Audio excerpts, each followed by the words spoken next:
दोस्तों, आज की इस वीडियो में मैं आपको बताने जा रहा हूँ बॉडी के सभी सिस्टम्स के बारे में। जैसे कि आपने सुना होगा कि हमारी बॉडी बहुत सारे सिस्टम से मिलके बनी होती है। जैसे इसमें दिख रहे हैं आपको skeleton system, muscular nervous system है ना, कार्डियोवास्कुलर, डाइजेस्टिव सिस्टम, रेस्पिरेटरी। तो ये क्या होते हैं एक्चुअली? जैसे हमारा बॉडी में डिफरेंट सिस्टम काम करते हैं तभी बॉडी पूरी तरीके से अच्छे से काम कर पाती है। जैसे आप ऐसे एग्जाम्पल समझिए, जैसे मान के चलो एक कार लिया आपने, है ना। अब कार में बहुत सारे सिस्टम होते हैं, जैसे कि एक ब्रेक सिस्टम अपना अलग काम करता है ना। लाइट वाइट का कोई इलेक्ट्रिक जो सिस्टम एक अलग होता है, वायरिंग वगैरह। उसके अलावा इंजन का सिस्टम एक अलग होता है ना। उसके अलावा जैसे आप देखेंगे एसी सिस्टम एक अलग होता है। तो ये सब मिलके कार बनी होती है, पूरी कार अच्छे से चलती है। तो वैसे ही हमारी बॉडी भी डिफरेंट सिस्टम से मिलके बनी होती है, तो उसको बॉडीज के सिस्टम बोले जाते हैं, ठीक है। जैसे अब मैं सबसे पहले आपको एक एक ये सारे सिस्टम आपको दिख रहे होंगे, इनको सबको एक्सप्लेन करूंगा। जैसे ये आप देख रहे हैं स्केलेटन, मस्कुलर, ये सब नर्वस, यूरिनरी, सब बताता हूँ। तो सबसे पहले हम बात करते हैं स्केलेटन सिस्टम की। तो आपने स्केलेटन सिस्टम के बारे में सुना होगा। इसमें हम क्या पढ़ते हैं? हड्डियों के बारे में, मेनली हड्डी और कार्टिलेज। तो जैसे जितनी भी हड्डियों के बारे में पढ़ाया जाएगा वो स्केलेटन सिस्टम के बारे में अंडर में आएगा। मतलब जैसे आप देख पा रहे होंगे ना, जैसे स्कल हो गया, स्पाइन, रिब्स वगैरह है ना, लिम, अपर लिम यानी हाथों की पैरों की हड्डियां, लिगामेंट, ये सारे आते हैं स्केलेटन सिस्टम के अंदर। फिर दूसरा सिस्टम होता है हमारा, इसको बोलते हैं मस्कुलर सिस्टम। तो जो मस्कुलर सिस्टम के अंदर जितनी भी बॉडी की मसल्स होती हैं वो पढ़ाई जाती हैं। मसल्स का काम होता है हमारी बॉडी को मूवमेंट करवाना। जैसे मान के चलो आप उठ के खड़े हुए तो वो मसल ही करवाएंगे। आप चल रहे हैं तो चलने में भी मसल काम करती हैं। जैसे मैंने एक पानी का गिलास उठाया तो वो किसने उठवाया? मसल ने। अगर मसल काम नहीं करेंगी तो हमारी बॉडी मूव नहीं करेगी, हमारे हाथ पैर नहीं चलेंगे, हमारा कोई भी अंग बॉडी का हिल डुल नहीं सकता बिना मसल्स के। तो मसल्स का ये काम होता है बॉडी को मूवमेंट देना, ठीक है। तो जैसे इसमें बहुत सारी मसल्स आती हैं, जैसे बाइसेप्स, ट्राइसेप्स आपने सुना होगा, है ना। कार्डियक मसल होती हैं, स्मूथ मसल जैसे इंटेस्टाइन की मसल वगैरह हो गई। तो ये सारी मसल जो स्केलेटल मसल हो गई, तो ये सब मसल जो है हमारी बॉडी को मूवमेंट दिलवाती हैं। तो ये हम पढ़ते हैं मस्कुलर सिस्टम के अंदर। कभी कभी मस्कुलो स्केलेटल सिस्टम एक साथ पढ़ लेते हैं हम, है ना। बाकी इसमें अलग अलग दिखाया है, स्केलेटन यानी हड्डियों का अलग दिखा दिया है, और जो है मसल्स का अलग दिखा दिया है। फिर तीसरा जो सिस्टम दिया है इसमें वो है नर्वस सिस्टम। तो दोस्तों नर्वस सिस्टम के अंदर क्या आता है? जैसे नर्व्स के बारे में पढ़ाया जाता है, ब्रेन और नर्व्स के बारे में, जैसे स्पाइनल कॉर्ड के बारे में। जो नसें होती हैं हमारी, जैसे खून की नस नहीं होती, इसके अंदर अलग टाइप की नस होती हैं जिसमें हमारी बॉडी का करंट बहता है, ऐसे समझ लीजिए। अब आप ऐसे समझो, जैसे मान के चलो मैं अपने हाथ को उठाना है तो मेरा ब्रेन ब्रेन जब मैं सोचूंगा तभी तो हाथ उठेगा। अब मान के चलो मैंने सोचा कि मेरा हाथ ऊपर उठ जाए तो मैंने हाथ ऊपर उठा दिया। तो कैसे उठा वो हाथ ऊपर? ऐसे ही नहीं उठा, उसके लिए जो हमारा ब्रेन था उसने ऑर्डर बनाया, यानी एक कमांड बनाया। अब वो कमांड क्या करेगा? ब्रेन से निकल के एक नस के थ्रू हाथ में आएगी। वो जो नस होती है उसी को बोलते हैं नर्व। इसको मोटर नर्व बोला जाता है। दो तरह की नर्व होती है बॉडी में, मोटर नर्व और सेंसरी नर्व। तो वो इसी के अंदर आती है। तो क्या होती है? ब्रेन से निकल के वो नस हाथों में, पैरों में, है ना, और पूरी हर बॉडी के पार्ट में जुड़ी रहती है। तो इसमें क्या होता है, जब हम कुछ भी काम करवाना होता है, मान के चलो मैंने पैर को बोला भाई पैर मुड़ जा, या पैर सीधा हो जाए, या पैर टेढ़ा हो जाए, तो ये क्या है? पूरा कमांड मानता है पैर मेरा। जैसे मैं बोलूं पैर हिल जाए तो हिल गया। तो वो हिला कैसे? पैर में ऊपर दिमाग से एक नस निकली जिसको हम नर्व बोल लेते हैं। वो नर्व क्या होती है? पहले जो है दिमाग से निकल के स्पाइनल कॉर्ड में आती है, जो रीढ़ की हड्डियों के अंदर होती है। फिर ये यहाँ से कमर से निकल के नर्व बन के पैरों में चली जाती है। तो ये होती है मोटर नर्व। वो इसके अंडर में आती है, यानी कि नर्वस सिस्टम के। तो ब्रेन आएगा इसके अंदर, स्पाइनल कॉर्ड और ये स्पाइनल नर्व्स आती हैं। अच्छा, दूसरी टाइप की एक नर्व और होती है जिसको सेंसरी नर्व बोलते हैं। मैंने बोला ना, दो नर्व होती है। एक मोटर नर्व जो ऊपर से नीचे ब्रेन से लेके हाथ पैरों में जाएगी, और दूसरी होती है सेंसरी जो नीचे हाथ पैरों में से ब्रेन के लिए जाती है। जैसे मान के चलो मेरे को मच्छर ने काटा, तो मेरे को दिमाग में कैसे मालूम चला कि मेरे को मच्छर ने काटा? या ठंडा गर्म मैंने हाथ रख दिया कहीं भी तो मुझे महसूस हो जाता ना ठंडा या गर्म है। या किसी ने दबा दिया हाथ, या कहीं दर्द हो रहा है तो मुझे दिमाग में मालूम चल जाता है, मेरे ब्रेन में पता चलता है कि ये कोई ठंडा गर्म है या कैसा है, दर्द हो रहा है। तो वो कैसे मालूम चलता है? कि हमारे हाथ पैरों में से नसें निकलती हैं जो कि ब्रेन के लिए जाती हैं। तो वो क्या करेंगी? मान के चलो मेरे पैर में मच्छर ने काटा, या कोई कुछ चुभ गया, या ठंडे पे या गर्म पे रख गया, तो क्या होगा? यहाँ के जो रिसेप्टर थे वो इस नसों के थ्रू स्पाइनल कॉर्ड में जाएंगे। पहले ये स्पाइनल नर्व यानी जो सेंसरी नर्व में बोल रहा था, वो नर्व क्या होती है? जो नस जो थी यहाँ से स्टार्ट होके पैर से और स्पाइनल कॉर्ड में जाएगी, फिर स्पाइनल कॉर्ड से रीढ़ की हड्डी में अंदर अंदर जाके फिर ब्रेन से जुड़ जाएगी। यानी दो तरह की नस हो गई, एक ब्रेन से नीचे आने वाली जो हाथ पैरों में जाएगी, हाथ पैरों को काम करवाएगी, जिसका नाम है मोटर नर्व, और जो दूसरी नीचे से जाएगी ऊपर, जो हाथ पैरों से ब्रेन के लिए जाएगी, उसको सेंसरी नर्व। वो सब इसी के अंदर आता है, नर्वस सिस्टम के अंदर। Brain, spinal cord, peripheral nerve और सेंस ऑर्गन, ये सब आएंगे इसके अंदर। फिर जो नेक्स्ट सिस्टम रहता है हमारा वो इसमें आता है स्किन, हेयर, नेल्स वगैरह, यानी जो बाहर के प्रोटेक्टिव मैकेनिज्म जैसे प्रोटेक्शन के लिए रहती हैं। स्किन हो गया, जैसे आपने स्किन चमड़ी तो देखी है सब लोगों ने, नाखूने हो गए जो बाहर दिखते हैं हमें सारी चीज, ठीक है, नाखून हो गए, नेल्स वगैरह है ना, उसके अलावा हेयर्स हो गए जैसे बाल हो गए, सबकुटेनियस जो है फैट लेयर हो गया, जैसे अपन जो नीचे चर्बी बोलते हैं, तो ये सारे स्किन के और इनके अंदर ही आ जाते हैं। इसके बाद फिर नेक्स्ट सिस्टम होता है, इसको बोलते हैं लिम्फेटिक सिस्टम यानी एंड इम्यूनिटी, जैसे लिम्फेटिक सिस्टम बोला जाता है मेनली इसको।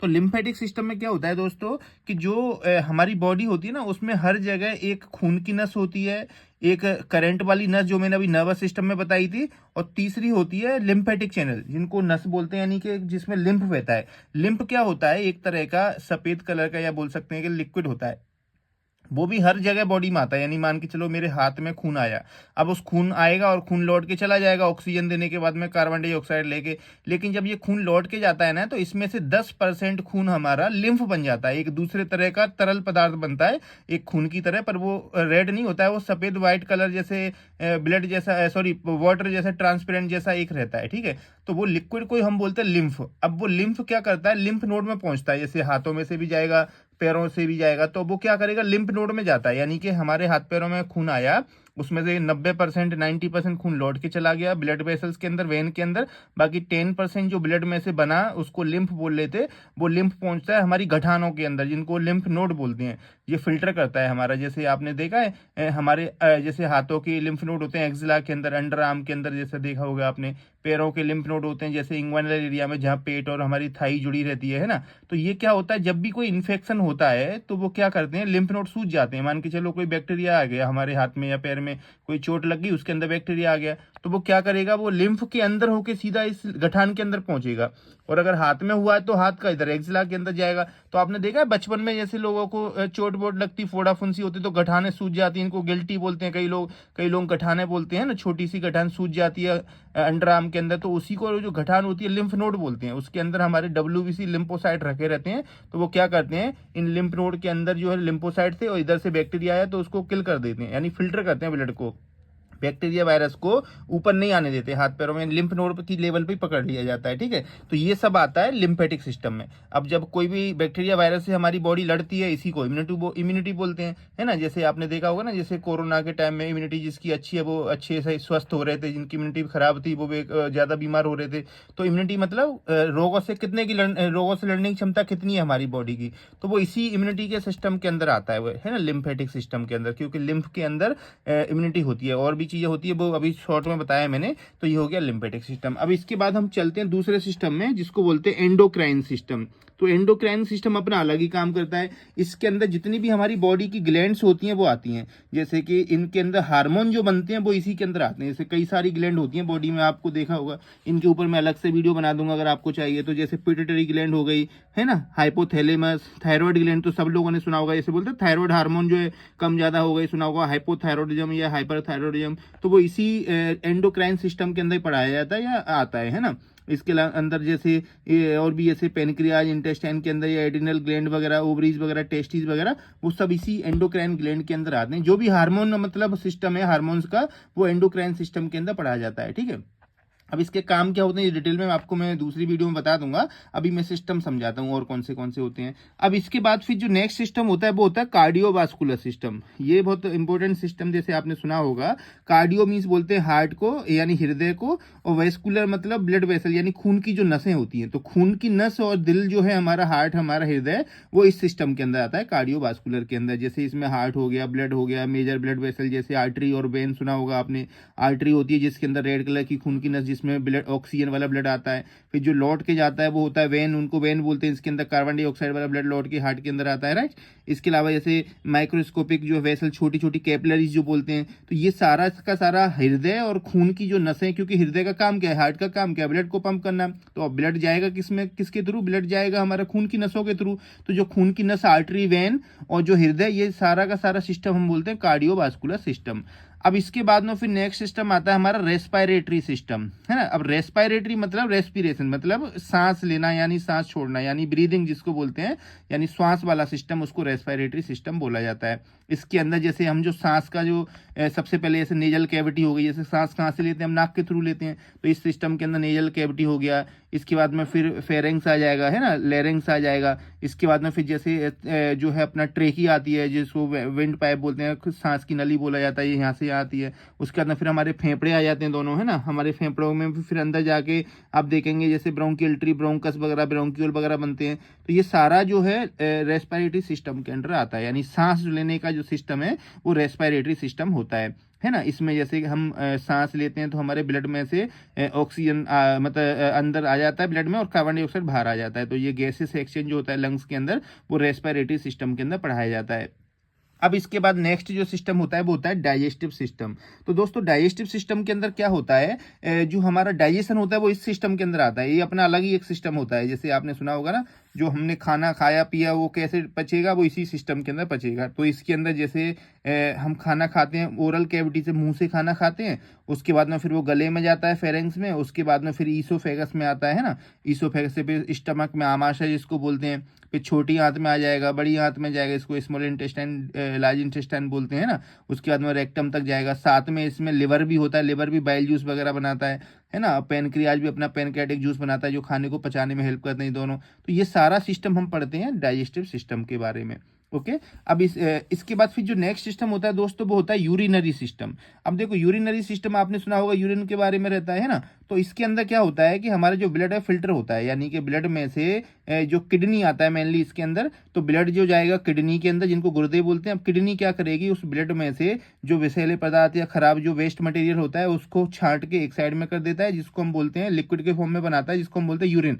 तो वो यूरिन इस खून में से फिल्टर करके किडनी बनाती है, और जो बचा कुचा खून अच्छा होता है उसको लौटा देती है खून में। तो यहाँ दिख रहा होगा आपको, ऐसे आप देखेंगे दो नसें दिख रही होंगी, एक रेड कलर की एक ब्लू कलर की। तो क्या होगा, इस रेड कलर की नस में से छोटी छोटी नस दोनों किडनी के लिए जाएगा, ठीक है।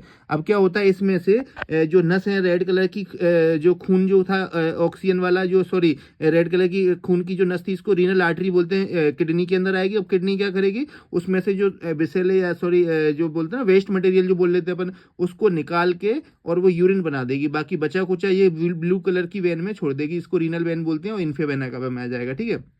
यानी कि मेन काम ये है जो गुर्दे का किडनी का यूरिन बनाने का। तो वो यूरिन जो बनेगा, अब वो क्या करेगा, यूरेटर के थ्रू, एक नली होती है, पाइप होता है, एक यूरेटर बोलते हैं उसको, यूरेटर के थ्रू ये पेशाब की थैली यानी यूरिन के बैग में इकट्ठा करता रहता है, जिसको यूरिनरी ब्लेडर बोलते हैं। तो यहाँ पूरा इकट्ठा हो जाएगा वो, ठीक है। जब ये पूरा फुल हो जाएगा ब्लेडर, तो वो यूरेथ्रा के थ्रू पास हो जाएगा। तो ये यूरिन बनने का वो जो पूरा सिस्टम आता है वो यूरिनरी सिस्टम के अंदर आता है। इसके अंदर से किडनी, यूरेटर, ब्लेडर, यूरेथ्रा, ये सब कुछ आता है, ठीक है।